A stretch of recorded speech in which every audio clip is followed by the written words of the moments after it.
మిత్రులందరికీ మీ అనేక ఛానల్ సమర్పిస్తున్న స్ఫూర్తిదాతలు కార్యక్రమానికి స్వాగతం, సుస్వాగతం. ఫ్రెండ్స్, ఈనాటి స్ఫూర్తిదాతలు కార్యక్రమంలో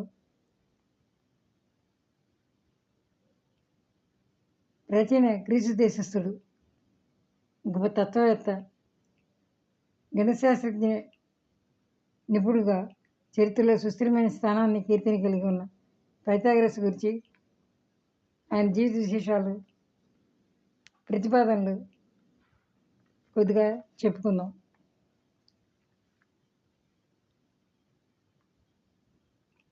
పైథాగరస్ ప్రాచీన గ్రీసు దేశస్థుడైన గొప్ప తత్వవేత్త, గణిత శాస్త్రజ్ఞుడిగా చరిత్రలో ఒక సుస్థిరమైన స్థానాన్ని, కీర్తిని సంపాదించుకున్నారు. వీరు క్రీస్తుపూర్వం 582లో, అంటే 6వ శతాబ్దంలో గ్రీసుకు చెందిన ఒక సోమోస్ అనే ద్వీపంలో జన్మించారు. చిన్నతనం నుండి పైథాగరస్ నీతి నిజాయితీల పట్ల, గౌరవాల పట్ల, నియమాల పట్ల ఎంతో నిబద్ధత కలిగి ఉండేవారు.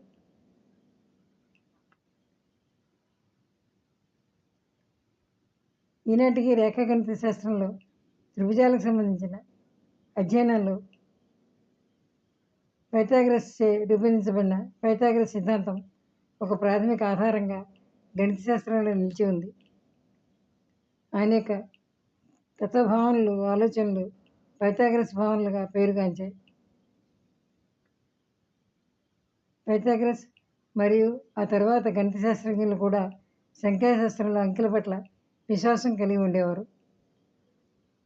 ఉదాహరణకు 2 అంకె ఒక రేఖకు, 3 అంకె ఉపరితలానికి, 4 అంకె సాంద్రతకు, 6 అంకె ఆత్మకు, 7 అంకె ఆరోగ్యం మరియు కాంతికి, 8 అంకె ప్రేమకు చిహ్నాలుగా ప్రాతినిధ్యం వహిస్తూ ఉండేవి.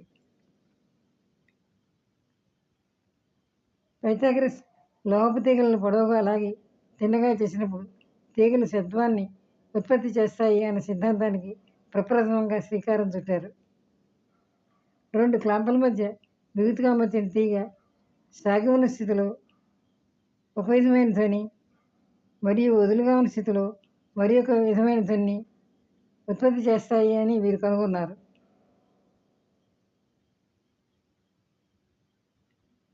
ఈ సంగీతపరమైన శబ్దాలు భిన్నంగా ఉంటాయని నిరూపించారు ఆయన. ధ్వనికి సంబంధించిన ఈ ప్రయోగాల ఆధారంగా ఒక సంగీత తంత్రి వాద్య పరికరం రూపొందించబడింది.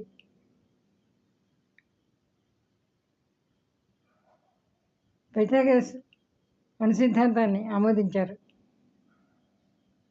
పునర్జన్మ పట్ల ఆయనకు విశ్వాసం ఉండేది.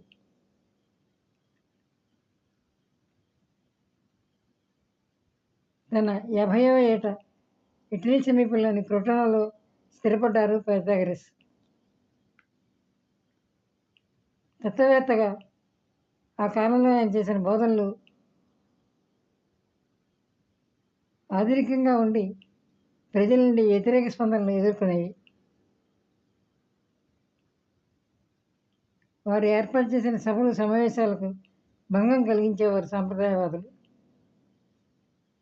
వారి ఆలోచనలు, సిద్ధాంతాలు, బోధనలు సాంప్రదాయ విరుద్ధమైనగా భావించబడటమే అందుకు కారణం. పైథాగరస్ మరణానంతరం ఆయన పద్ధతులు, సిద్ధాంతాలు, బోధనలు సహేతుకమైనగా మన్ననలు అందుకున్నాయి. ఆయనకు గొప్ప కీర్తిని, ప్రత్యేక విలువను ఆపాదించి పెట్టాయి. రేఖాగణితం, గణిత శాస్త్రం, ఖగోళ శాస్త్రాలకు సంబంధించిన ఆయన సిద్ధాంతాలకు విశేషమైన గుర్తింపు లభించింది. విజ్ఞాన శాస్త్ర ప్రపంచంలో భూమి మరియు ఇతర గ్రహాలు సూర్యుని చుట్టూ ఒక కక్షలో తిరుగుతాయన్న ఆయన ప్రతిపాదనను ప్రముఖ ఖగోళ శాస్త్రజ్ఞుడు కోపర్నికస్ కొనియాడారు. పైథాగరస్ని కోపర్నికస్ తమ మార్గదర్శకుడు అని అనేవారు. పైథాగరస్ క్రీస్తుపూర్వం 507లో మరణించారు. ఫ్రెండ్స్, ఇప్పుడు మనం పైథాగరస్ ఒక మంచి కొటేషన్ చెప్పుకుందాం. నిన్నని మార్చలేము, రేపును ఊహించలేము, నేడు అన్నదే వాస్తవం. అదే మన చేతిలో ఉన్నది. అది మళ్ళీ నిన్నలోకి మారేలోగానే మనం అనుకున్నది చేసేయాలి. ఇది గుర్తుంచుకున్న నాళ్ళు మీరు ఏదో ఒక గొప్ప పనిని సాధిస్తూనే ఉంటారు, కీర్తి గడిస్తూనే ఉంటారు. పైథాగరస్. ఫ్రెండ్స్, ఇదండి మన ఈనాటి స్ఫూర్తిదాతల కార్యక్రమం. ప్రముఖ గ్రీసు దేశ తత్వవేత్త, గణిత శాస్త్రజ్ఞుడు పైథాగరస్ యొక్క ప్రతిపాదనలు, వారి సిద్ధాంతాలు, వారి జీవిత విశేషాలు. ఫ్రెండ్స్, ఇంతటితో ఈనాటి స్ఫూర్తిదాతల కార్యక్రమాన్ని ముగిస్తున్నాను. మీరు ఇంతవరకు అనేక ఛానల్ సబ్స్క్రైబ్ చేయకపోతే వెంటనే సబ్స్క్రైబ్ చేసుకోండి, ఛానల్ని ప్రోత్సహించండి.